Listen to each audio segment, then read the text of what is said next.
اللہ کی یاد اور شیطان کی چال۔ ایک شخص ہر روز رات کی تنہائی میں اللہ تعالیٰ کا ذکر کیا کرتا تھا۔ اس کام میں اس نے کبھی ناغہ نہ کیا تھا۔ ایک دن شیطان نے اس کے دل میں وسوسہ ڈالا کہ اے شخص، تو ہر روز رات کو اللہ اللہ کرتا ہے اور ایک مدت گزر گئی اس کام کو کرتے ہوئے، لیکن کیا کبھی ایک بار بھی اللہ تعالیٰ کی بارگاہ سے جواب میں لبیک ہوئی ہے؟ تو کس عاجزی اور انکساری سے یہ کام کرتا ہے، لیکن بارگاہ خداوندی سے تجھے ایک جواب تک نہیں آیا۔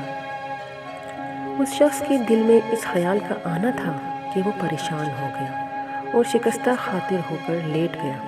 خواب میں اسے حضرت خضر علیہ السلام کی زیارت ہوئی۔ آپ نے اس سے پوچھا، اے اللہ کے بندے، تو اللہ کے ذکر سے رک کیوں گیا ہے؟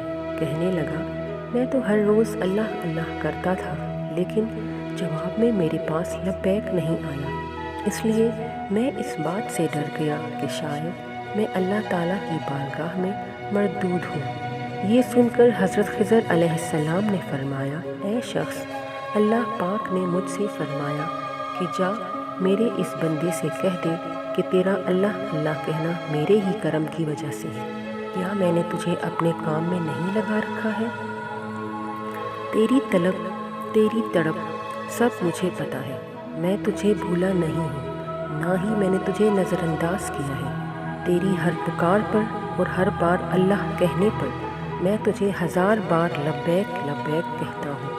تجھے یہ سوچ، یہ عمل، یہ طلب میں نے ہی دی ہے اور میں نے ہی تجھے اس کام پر لگایا، اور اصل میں تجھ سے زیادہ مجھے ہی تیرا اشتیاق و شوق ہے۔